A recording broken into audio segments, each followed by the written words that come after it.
Maka menurut saya nggak akan benar pendapat Khawarij atau pendapat Islam yang keras bahwa orang dosa besar itu keluar dari Islam. Karena ketika Allah mengatakan, kemudian aku pilihkan kitab ini, tak kasihkan orang-orang yang saya pilih. Itu diantara yang pertama adalah meskipun mereka sebagian tetap zalim.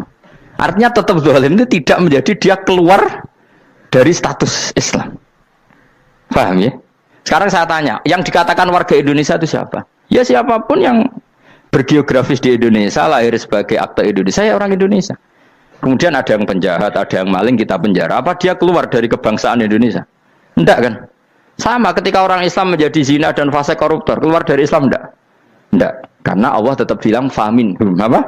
Faminhum. Jelas ya? Wes kayak ngarah Khawarij. Kenapa? Kalau Khawarij cara berpikir itu ekstrim. Setiap dosa besar itu mengeluarkan orang dari status Islam. Oh, itu bahaya sekali. Karena nanti kalau itu iya, kita akan kehilangan banyak orang nopo Islam. Makanya Nabi nanti ngendikan, saya berharap yang nanti masuk surga dari umatku itu separuh, 2/3. Itu kata ulama-ulama. Kalau kita pakai mazhab Khawarij, orang Islam itu tidak sampai 1/3. Karena banyak yang keluar dari Islam. Duwe keris gak Islam, duwe akeh gak Islam, nglakoni jimat gak Islam, nyekel patok gak Islam, dosa gede gak Islam, korupsi gak Islam. Terlalu banyak yang kita usir dari Islam. Lalu kita ngusir atas nama apa? Coba. Kalau atas nama Tuhan, kamu tidak Tuhan. Atas nama wakil Tuhan, Tuhan tidak pernah mewakilkan ke Anda. Orang-orang mandate.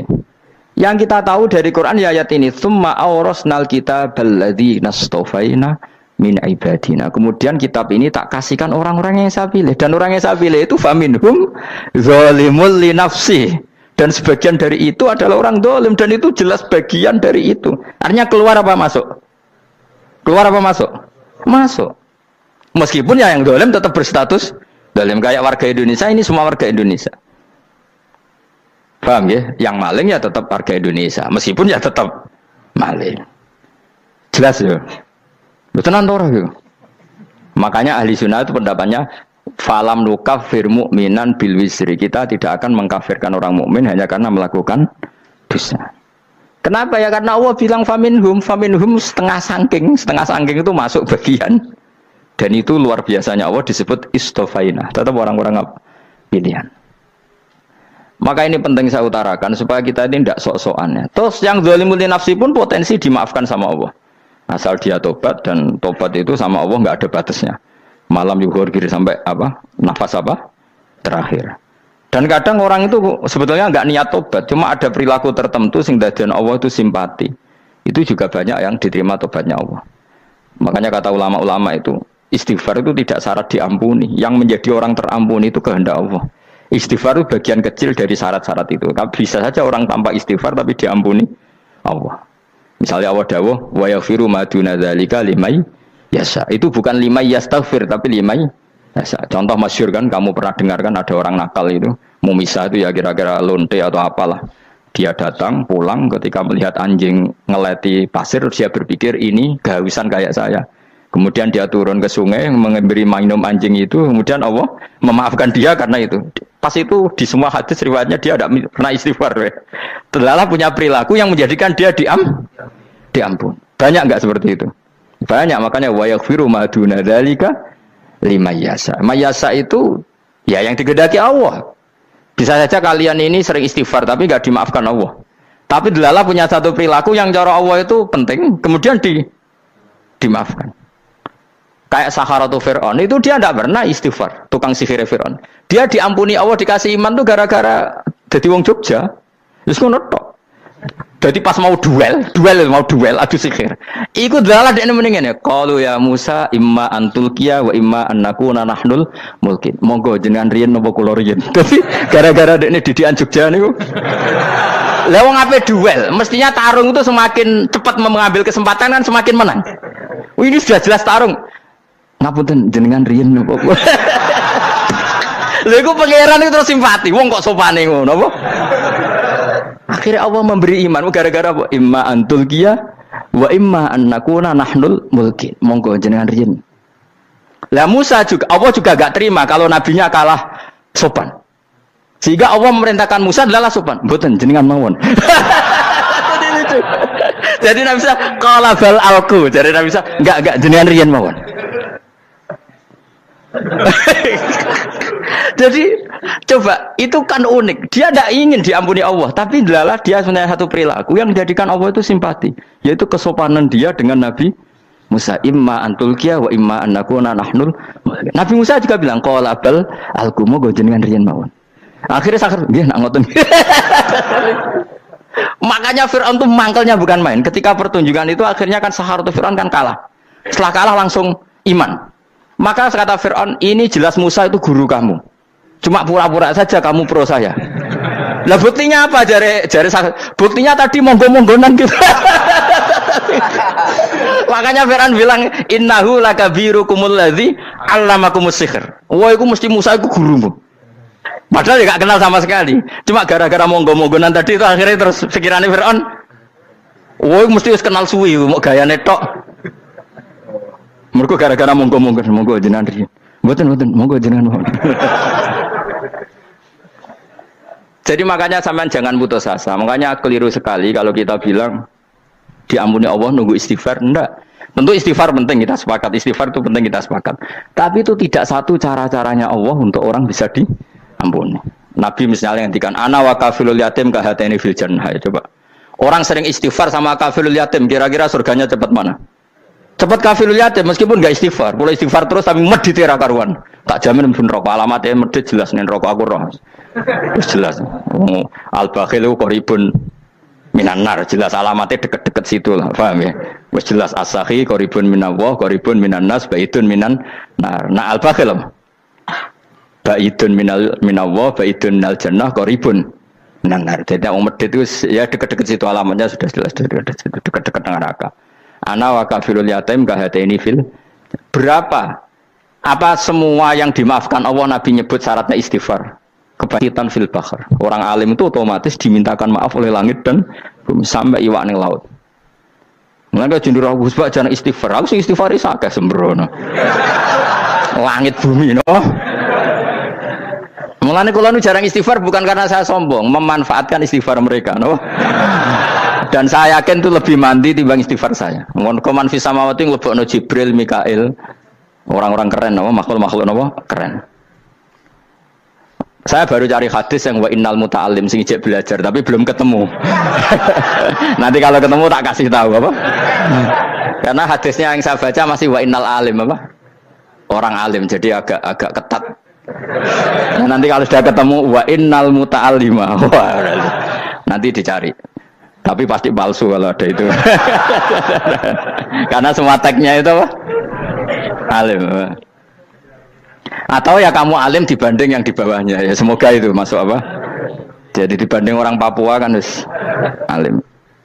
Saya ulang lagi ya, ini penting sekali. Jadi latihlah jangan punya gerakan takfiri orang lain dianggap kafir, orang lain dianggap kafir karena Allah tidak pernah mengusir hambanya.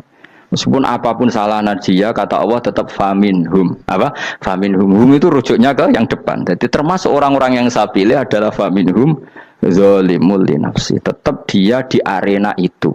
Nisbatnya Islam ya tetap di area Islam itu. Meskipun yang ya kayak warga Indonesia coba. Warga Indonesia itu siapa yang terlahir di Indonesia dan ber-KTP berkartu keluarga Indonesia sudah. Nanti tentu yang bajingan tetap bajingan, yang koruptor tetap koruptor. Tapi menjadi warga Indonesia terus keluar dari warga Indonesia. Tetap warga Indonesia. Kira-kira seperti itulah analoginya. Tetap istofaina tapi tetap berstatus faminhum zalim. Tapi rujuknya kan tetap faminhum ikut setengah saking alladzinas tofaina. Mulane ngaji sing tenanan kowe ora usah anut khawarit. Khawarit ku opo ngamukan. Sithik-sithik wong liya salah yo apa-apaan. Lho saya juga mangkel be wong zalim. Semua orang soleh mangkel be wong zalim, tapi ya dihukum saja. Misalnya dalam Islam ada qisas, ada had, ada hadul qadzab, hadus sariko. Ya hukuman ya hukuman saja, tapi hukuman itu tidak bisa menghilangkan status. Ya sama seperti manusia tetap manusia, meskipun apapun dia ya manusia. Ya tadi misalnya manusia itu siapa? Ya manusia itu ya manusia. Terus kamu bikin orang yang standar ideal manusia adalah yang berperilaku baik, yang enggak pernah salah. Kemudian kalau Zaid itu maling berarti tidak manusia. Terus barangnya apa? Ketek. Tidak bisa, makanya kembali lagi dinul aja. Kamu bikin definisi manusia itu tidak usah seangkuh itu. Manusia seperti ini manusia ya sudah, maling ya manusia, orang soleh ya manusia, orang sedengan ya manusia. Lelaki itu apa? Yang punya alat kelamin penis itu lelaki, titik sudah. Sehingga nanti warisannya ya dia lelaki. Sholatnya dia bergaya. Kamu tidak usah bilang gini, lelaki adalah yang cakap memimpin, yang maco, yang kuat. Jika kalau tidak seperti itu namanya perempuan. Terus kamu membolehkan yang seperti ini jadi makmumnya perempuan, imamnya perempuan sing maco. Kacau enggak kalau agama nuruti logika-logika itu? Enggak, jawab aja. Kacau.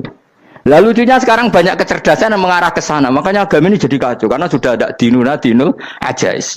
Agama ini agama ummi.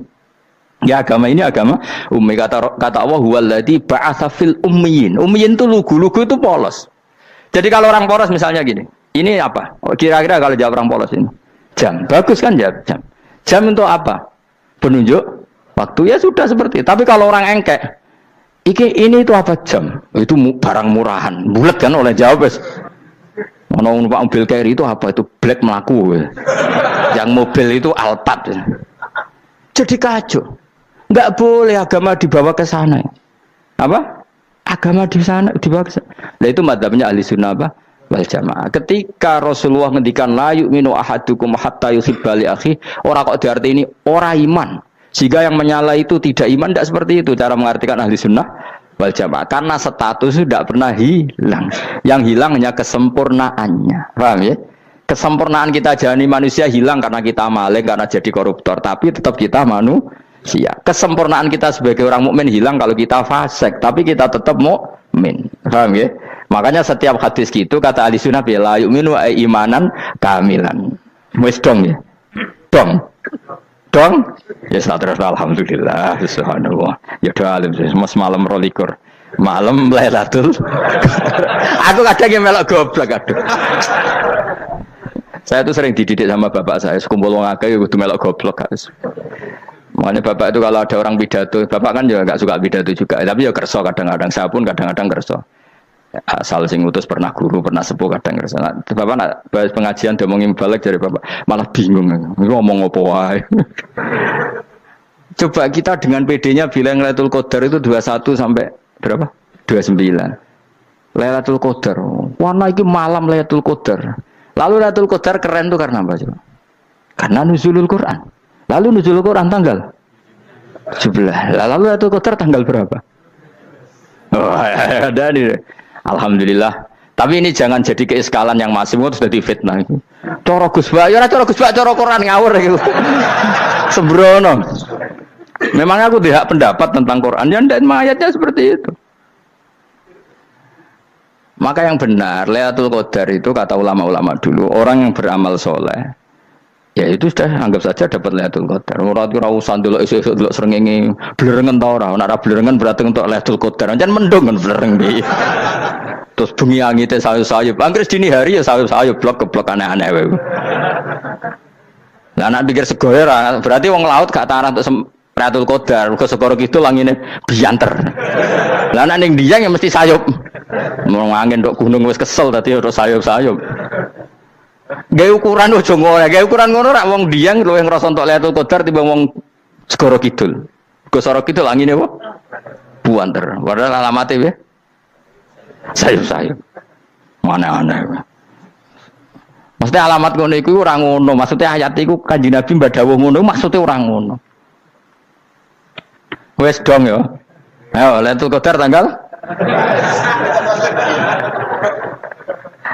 aku seneng wong bodho. Kowe enak urip wis happy no? Happy. Ya saya ulang lagi ya. Jadi kejati dirian itu tidak bisa hilang dengan standar keidealan. Yang hilang itu standar apa? Keidealan. Misalnya kita maling ya eman lah sebagai orang mukmin kok maling. Warga Indonesia kok kriminal tuh eman, tapi dia tetap orang Indonesia. Orang Islam tetap Islam meskipun dia fasik. Sebab itu Allah ngendikan faminhum zalimul linafsi. Sebagian dari orang yang saya pilih dia adalah orang dolim. Ya dolim saja. Kamu jangan kamu katakan kafir ya dolim saja. Dolim kira-kira maknanya kurang ajar, kacau, kriminal. Tapi kan tetap dia orang Indonesia. Paham ya? Ya tetap dia orang Islam, tapi Islam yang dolim. Ya seperti saya sering cerita. Saya pernah ketemu orang alim melaku di Tuban. Iku pilih tanggamu, wong Islam bodohku, wong Islam bodohku umat Islam kok do mabuk. Ya tentu oknum ya. Tapi dari orang alim tadi, itu orang umat Islamku, Islam sing kumat. Jadi orang Islam itu hanya dua, umat Islam sama Islam yang kumat. Jadi kalau pas fase ya Islam kumat. Kalau pas waras umat Islam. Ya sudah itu bolak-balik. Ya, jadi umat Islam. Jadi kalau di Jogja atau di Jakarta ada orang mabuk, itu berarti Islam sang kumat. Kalau pas ngaji umat Islam. Tapi kadang orang yang sama ya kadang umat Islam, kadang Islam yang kuman. Ya sudah seperti itu. Dan nanti pas diambil Allah ya tetap statusnya dua tadi. Umat Islam dan Islam yang kuman. Jadi jelas ya. Jadi jelas sekali makanya orang Khawarij itu kata Rasulullah syarrul khalqi wal khaliqa. Ela-ela makhluk itu orang Khawarij. Karena dia menghilangkan status kejati dirian. Itu bahaya bagi kelangsungan negara maupun agama. Jadi misalnya kalau orang nyuwun sewu misalnya ada orang kriminal di Indonesia, terus dianggap gak warga Indonesia, terus mau dibuang kemana? Coba. Sama kalau semua orang Islam yang salah dianggap kafir, terus lalu mau kamu buang kemana? Padahal dengan kamu katakan kafir, artinya dia sudah tidak wajib sholat. Orang kafir tidak wajib sholat, tidak wajib puasa. Apa tidak lebih ngeri? Karena dia tidak berkewajiban melakukan ibadah-ibadah Islam. Berarti Anda lebih ridho dunia ini rusak. Ya misalnya Zaid karena megang patok kuburan atau melakukan dosa besar kamu katakan kafir. Setelah kafir dia wajib sholat enggak? Tidak kan? Wajib puasa enggak? Berarti kan malah jura-jura. Karena mendorong orang keluar dari ring permainan kesalehan. Tapi kalau kita katakan Islam, kemudian kita bina. Kan ini jadinya aset. Dengan kamu katakan Islam artinya menjadi aset kan? Bandingkan kalau kamu katakan keluar. Paham ya? Makanya Nabi ngendikan ala umatku itu apa? Khawarij. Karena ini bahaya. Bahaya. Negara juga gitu. Andai kan kita berpikir ekstrim, yang melanggar negara tidak warga Indonesia. Yang demo tidak warga Indonesia. Sing beda pendapat dengan pemerintah enggak warga Indonesia, negara ini habis. Kehilangan 50% warga Indonesia. Ya biasa saja, yang salah ya salah, tapi tetap warga Indonesia. Kalau secara aturan hukum harus dihukum ya dihukum. Asal objektif, asal adil. Kayak misalnya santri saya, yang santrinya Gus Bak itu siapa? Ya pokoknya sing ngaji. Kamu nggak usah pakai definisi ideal. Sing ngaji, sing paham, sing ora ngantuk, sing pinter. Yo ngiyai dul kok. Mana-mana. Jadi nek sing bener piye? Sing santri Gus Bak piye? Ya sing ngaji. Lah sing piye ya pokoke anggere sing teko ngowah-ngowah ya wis melok mlebu. Ora paham yo ngaji, paham yo ngaji. Wong didelok kolange itu pokoke anggere sing teko ngono. Malaikat yo ora niteni sitok-sitok itu paham ta ora iki. Oh malaikat itu ono sing drengki disalahno pangeran, kita jamin. Tapi bukan malaikat elit sing didrengki ora malaikat elit, malaikat awam napa? Masyhur itu kan. Innalillahi ta'ala malaikatan sayakhina fil ardi yabtahuna khilaqal dzikr. Terus Allah punya sekian malaikat yang tukang mencari-cari tempat dzikir. Khilaqul dzikri itu tempat-tempat halal haram, tempat-tempat ngaji. Kalau orang Toreko ya tempat wiridan oleh maknanya. Tapi kalau orang fikih maknanya tempat diajarkannya halal dan haram. Terus setelah ketemu orang ngaji, terus kata para malaikat sing apian, halumu ila buhyatikum. Ini tempat kamu, ini orang ngaji. Kemudian ada malaikat yang agak hasud, tapi entah gimana hasudnya. Pokoknya bilang gini, itu ada orang yang datang ke situ tidak niat ngaji, nyari temannya. Kebetulan temannya itu ngaji. Maka ya Allah itu jangan masukkan kategori yang ngaji, karena dia nyari situ nyari temannya. Kebetulan temannya itu ngaji. Tapi apa kata Allah? Hum alqaumu la yasqa bihim jalisuhum. Wes ngono lah, asal melok gabung tak sepuro kata Allah. Hum alqaumu la yasqa bihim jalisuhum. Mereka adalah kaum asal ikut duduk saja, ikut nimbrung duduk saja dengan niat yang macam-macam, tetap tak ampuni kata Allah. Tidak penting kan niat ngaji ku hiburan, alternatif di bangling omah sumpeng ngadepi bojo. Wes gak penting kabeh. Wong anggere melok nimbrung sah. Enak loh. Nah, ya alhamdulillah. Sauni-unimu. Jadi agama itu pokoknya jangan kulino merubah kesestatusan. Makanya itu hebatnya ahli sunnah napa wal jamaah. Setiap ada hadis la imana liman la ahdalah. Enggak ada iman bagi orang yang enggak nepati janji. Semua ahli sunnah nafsiri gimana? Tidak ada iman sempurna, tapi dia tetap mukmin, cuma tidak sempurna, tidak dihilangkan status mukminnya. Masa orang Indonesia kalau maling enggak orang Indonesia? Lalu kamu buat kemana dia? Ya tetap dia orang Indonesia, meskipun tidak ideal sebagai warga Indonesia, tapi tetap orang Indonesia. Jelas ya. Tadi summa awrasnal kitabal ladzina istofaina min ibadina. Terus orang yang istofaina itu berstatus faminhum zalimul linafsi, tapi tetap istofaina, tetap orang-orang apa? Pilihan. Karena kita alhamdulillah apapun fase kita dipilih Allah menjadi orang Islam. Alhamdulillah alladzi hadana li hada ma kunna linahtadiya laula an hadana Allah. Dan kita alhamdulillah dengan segala kekurangan kita tetap dipilih Allah menjadi muslim. Ora terima muslim pembawa jalalan, enggak keren ta Mas. Jasa napa? Jasa. Muslim pecinta Lailatul Qadar. Meskipun salah tanggal. Ayo gumun wae wong. Gak tau mikir ono to kan? Iya, soalnya aku lah ya yakin itu Qadar tanggal 21. Karena suara mayoritas suara Tuhan. Kula ya melok goblok kan. Kula nek anggar malam 21 ya wiridanku tak tambah. Meskipun aku ya rada eskal tapi Gusti niku suarane tiyang kathah nderek mawon. Oh, inna anzalnahu fi lailatul qadar. Quran itu tak turunkan pada malam. Jadi normalnya Lailatul Qadar itu berbarengan dengan malam. Tapi ya serasa bu imani biasa lah. Yang mari fitnah, mari wah. Nah biasa. Yang jelas Lailatul Qadar itu bisa kapan saja. Nah ulama dulu bilang ya bisa kapan saja. Cuma kata ulama-ulama bisa saja diturunkan di tanggal itu. Ya bisa itu karena memang nuzulul Quran itu kan tidak semuanya di tanggal 17 sebetulnya. Jadi di mana-mana itu ada simbol-simbol yang dipakai. Istilahnya tanggal 17 itu simbol. Memang kebetulan ada yang tanggal 17. Tapi kita tahu kan yang turun di Haji Wada juga banyak. Coba Haji Wada tanggal berapa? 9 Arafah. Bulan apa? Dzulhijjah. Dan banyak ayat turun Isra Mi'raj misalnya. Ayat Isra Mi'raj turun bulan apa? Rejab kan? Ibu yang ngaji durah hatam kecangkeman. Jadi Quran itu tidak hanya turun di Ramadan. Ya biasa saja, makanya kayak saya itu kan biasa ngaji Quran ya setiap saat anggap Lailatul Qadar. Cuma kita ya ikut umumnya orang Lailatul Qadar itu tanggal 21, 23. Aku lah senang malaikat yang bagian panitia itu ben jelas fokus di tanggal itu.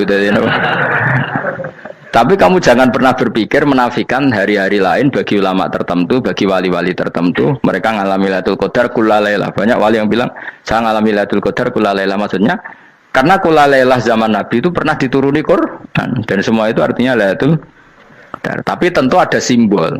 Kayak kemerdekaan Indonesia itu dimulai tanggal berapa? 17 Agustus. Sebetulnya ya enggak. Ketika Jepang kalah itu ya sudah merdeka. Dan daerah tertentu sudah lama dulu merdeka kayak Aceh. Karena dia tidak merasakan dijajah Belanda. Daerah tertentu ada setelah diproklamasikan tetap berjibaku dengan penjajah. Banyak enggak ketika diumumkan kemerdekaan masih yang berjibaku ngelawan penjajah? Banyak. Tapi kita butuh simbol. Jadilah kita ngambil 17 Agustus. Ngono kok ra iso. Jadi tanggal itu ada tanggal hakiki, tanggal simbol. Meskipun yang hakiki ya simbol ya hakiki. Dong ya? Alhamdulillah. Ayo kok pinter aku yo. Maksudnya ben kulino mikir, ben urip itu gak glonyar-glonyor ora jelas. Wah, kalau semoga goblokku barokah menang itu. Karena saya itu kenapa kok tahu goblok barokah itu gini ya. Satu supaya saya tidak takabur ya. Saya akan kecelok wong alim berat takabur. Dua aja wong goblok ya ono pinter ya, Mas. Kaya wong iku lho, kaya wong naik apa jenenge? Naik jambian 17 Agustus apa? Apa? Targane apa? Panjat Pinang.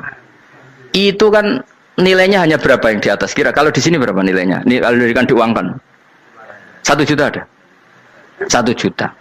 Bagi penonton tuh kan gini, cek goblok ya demi duit 1 juta gelibotan kayak gitu kan gini. Wong barang angel kok dilakoni, goblok banget kan gitu jari sing ra melok. Tapi yang delok itu seneng. Tapi kon melok ora gelem. Lah duit 1 juta ya tak rewangi gitu. Orang goblok ya gitu. Dadi wong alim ku angel. Wis ngerti nak angel, maka ora usah melok barang angel kan gitu. Berarti pinter gak wong goblok.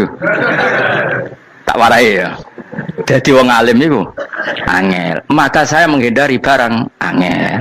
Menghindari barang angel itu satu kepintaran. Berarti orang bodoh adalah pintar. Tawarai. Jelas ya. Jelas ya. Alhamdulillah. Makanya kula niku kadang kok pinter kowe mbak aku. Karena kamu tahu ngalim itu angel. Menghindari barang sukar itu pintar. Berarti wong bodoh itu pintar. Tapi pintar dalam kebodohan. Makanya harus respect. Wong bodoh itu napa? Respect.